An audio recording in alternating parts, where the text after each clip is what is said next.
కూటమి ప్రభుత్వం ఏర్పడినప్పటి నుంచి దాదాపు సంవత్సరంగా వస్తుంది. ప్రభుత్వం ఏర్పాటు చేసిన మొట్టమొదటి 10 రోజుల్లోనే మద్యం పాలసీకి సంబంధించి అక్రమాలు జరిగినాయి, అన్యాయాలు జరిగినాయి. 3,200 కోట్ల రూపాయలు వైఎస్ఆర్ కాంగ్రెస్ పార్టీ ప్రభుత్వంలో దోచుకున్నారు అని చెప్పి చంద్రబాబు నాయుడు పాడిందే ఆ పాట పాడి ఒక సంవత్సరం కాలానికి ఎవరినైతే ఆయన అరెస్ట్ చేయాలనుకుంటున్నాడో అరెస్ట్ చేసేదానికి కావాల్సిన రాగం తీస్తా వచ్చినాడు. అందులో భాగమే ఇప్పటి వరకు 6-7 అరెస్ట్ చేసినారు. అందులో నిన్నటి దినము మాజీ ముఖ్యమంత్రి జగన్మోహన్ రెడ్డి గారి ముఖ్య కార్యదర్శి ధనంజయ రెడ్డి గారిని, ఓఎస్డి కృష్ణమోహన్ రెడ్డి గారిని, వీరిద్దరిని కూడా ప్రభుత్వ ఉద్యోగస్తులైనప్పటికీ, ఐఏఎస్ అయినప్పటికీ మద్యం పాలసీతో ఏమాత్రం సంబంధం లేని వ్యక్తులు. వీళ్ళేమీ మద్యం పాలసీని ఇంప్లిమెంటేషన్ చేసేవాళ్ళు కాదు, లేకుంటే నిర్ణయాలు తీసుకునేవాళ్ళు కాదు, పెన్నుతో సంతకం పెట్టేవాళ్ళు కాదు. ఏ సంబంధం లేని ఈ ప్రభుత్వ ఉన్నతాధికారులను సైతం కేవలం కక్షపూరితమైనటువంటి ఆలోచన విధానంతో కక్ష సాధించాలా, జగన్మోహన్ రెడ్డి సంబంధించిన వాళ్ళని ఇబ్బంది పెట్టాలనే ఒకే ఒక ఉద్దేశంతో వీళ్ళ మీద కేసు నమోదు చేసి రిమాండ్ పంపినారు.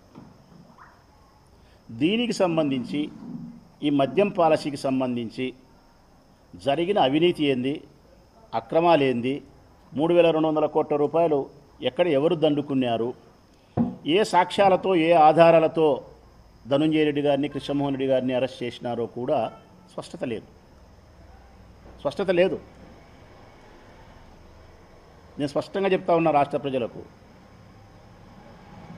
ఒక చిన్న ఉద్యోగి, ఏపీ బ్రూవరీస్లో పనిచేసే చిన్న ఉద్యోగి సత్యప్రసాద్ అనే ఒక ఉద్యోగిని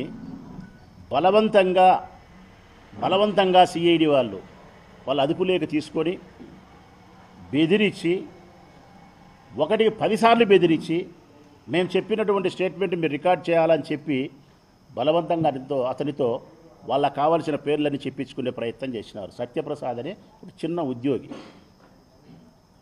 అసలు అవుట్సోర్సింగ్ విధానంలో పనిచేసే అనూష అనే ఒక అమ్మాయి డిటిపి ఆపరేటర్. ఆమెతో వాళ్ళకు కావాల్సిన స్టేట్మెంట్ ఇప్పించుకునే ప్రయత్నం చేసి బెదిరించి, ఎవరెవరి పేర్లు చెప్పాలో వాళ్ళ పేర్లు చెప్పించుకొని, ఆ తర్వాత ఇన్వెస్టిగేషన్ అనేది ప్రారంభించి తలా తోక తొండం లేకుండా, సరైనటువంటి సాక్ష్యం ఆధారం లేకుండా నిర్ణయం చేసే అధికారం లేని వ్యక్తులను సైతం, ప్రత్యక్షంగా అవినీతిలో పాలు పంచుకోని అధికారులను సైతం ముద్దాయిలు చేసి ఈరోజు జైలు పంపిస్తున్నారు. ఇది ఎంత కక్ష సాధింపు చర్య!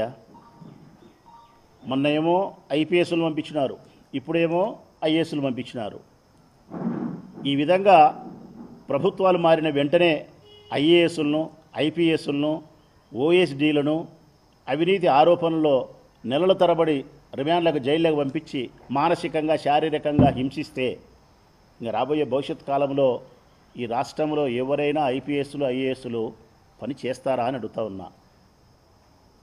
ఈ రాష్ట్ర అభివృద్ధి కోసం ఐఏఎస్లు, శాంతి భద్రతల కోసం ఐపీఎస్లు తీసుకోవాల్సిన నిర్ణయాలను వాళ్ళు ధైర్యంగా తీసుకోగలుగుతారా? ఇక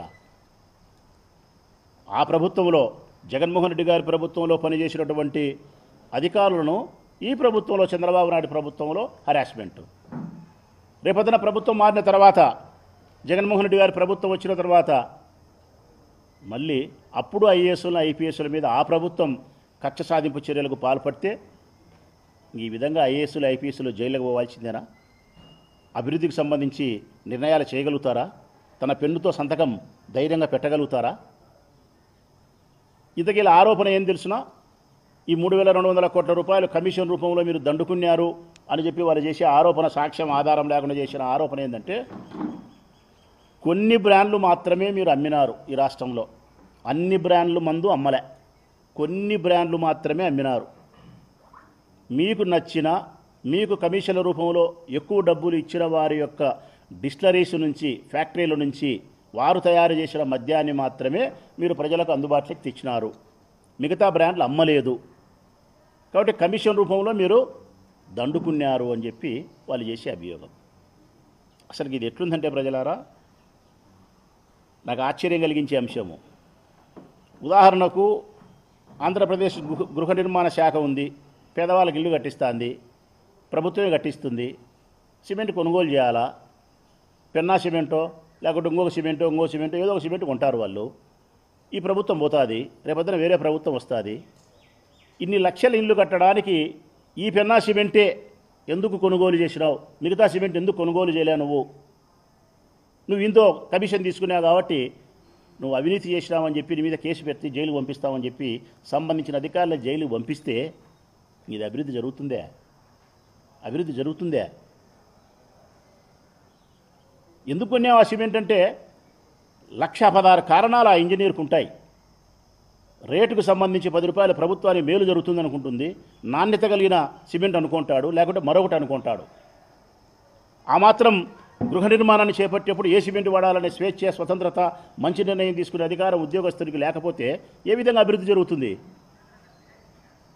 ఒకవేళ ఏదైనా నువ్వు నిర్ణయం తీసుకోవాలనుకుంటే ఏపీ బ్రూవరీ సంబంధించో మద్యం పాలకు సంబంధించి వాసుదేవరెడ్డి నిర్ణయం తీసుకునే అధికారం ఎండి ఆయన వాసుదేవరెడ్డి. వీళ్ళకేం సంబంధం ఉంది? ఎక్కడ సాక్ష్యాల ఆధారాలు ఉన్నాయి? ఎవరిని జైలుకు పంపాలని మీ ఉద్దేశం? రాజ్ కసిరెడ్డి దగ్గర మొదలుపెట్టి ఫినిషింగ్ యాడ్ చేయాలనుకుంటున్నారు మీరు. కక్ష సాధించాలా? సరే, నేను అడుగుతా ఉన్నా, ఈ రాష్ట్ర ప్రభుత్వాన్ని అడిగే క్రమంలో ఈ రాష్ట్ర ప్రజలకు సవినయంగా విజ్ఞప్తి చేస్తూ ఉన్నా. స్పష్టంగా గత ప్రభుత్వంలో జరిగిన అవినీతి గురించి మాట్లాడే ఈ చంద్రబాబు నాయుడు ప్రభుత్వానికి 3,200 కోట్లు వీళ్ళు అవినీతి చేసినారని చెప్పి చంద్రబాబు నాయుడు చెప్పే శుద్ధులకు, నాణ్యత లోపించిన మద్యాన్ని వాళ్ళు విక్రయించినారని చెప్పే ఈ చంద్రబాబు నాయుడు ప్రభుత్వానికి, ఎన్నికల కంటే ముందు చంద్రబాబు నాయుడు చెప్పిన ప్రకారం ధరలు తగ్గిస్తా, నాణ్యత కలిగిన మందును అందిస్తా అని చెప్పిన ఈ చంద్రబాబు నాయుడు ప్రభుత్వానికి సంబంధించి రాష్ట్ర ప్రజలకు కొన్ని విషయాలు చెప్పదలుచుకున్నాను నేను. ఎట్లుందంటే, మద్యం పాలసీకి సంబంధించి ప్రజలారా, మద్యం పాలసీకి సంబంధించి చంద్రబాబు నాయుడు యొక్క ప్రభుత్వ విధి విధానం ఏ విధంగా ఉందంటే, ఈయన చెప్పే అవినీతి, ఈయన చెప్పే కేసులు, జైళ్ళు అన్నీ ఏ విధంగా ఉన్నాయంటే, మా భాషలో రాష్ట్ర ప్రజలందరికీ చెప్తున్నా, మేము కడప జిల్లా వాళ్ళం, మా రాయలసీమ గ్రామీణ ప్రాంతం, మా భాషలో మాయవారంలో చెప్తా ఉన్నాం. అత్త కోడలకు శుద్ధులు చెప్తుంది, అత్త కోడలకు శుద్ధులు చెప్తుంది. శుద్ధులు అంటే మా భాషలో నీతులు చెప్తుంది. ప్రజలారా, మహిళలు ఎట్లుండాలా, ఆడవాళ్ళు ఎట్లుండాలా, మన కుటుంబ గౌరవం ఇది, మన సాంప్రదాయం, భారతీయ సాంప్రదాయం ఇది, మన సంస్కృతి ఇది, ఎంతో పవిత్రంగా ఉండాలా అని అత్త కోడలకు శుద్ధులు చెప్పి తెల్లవారదలికి పక్కింటి వద్ద పోయింది. ఇది చంద్రబాబు నాయుడు మద్యం పాలసీ.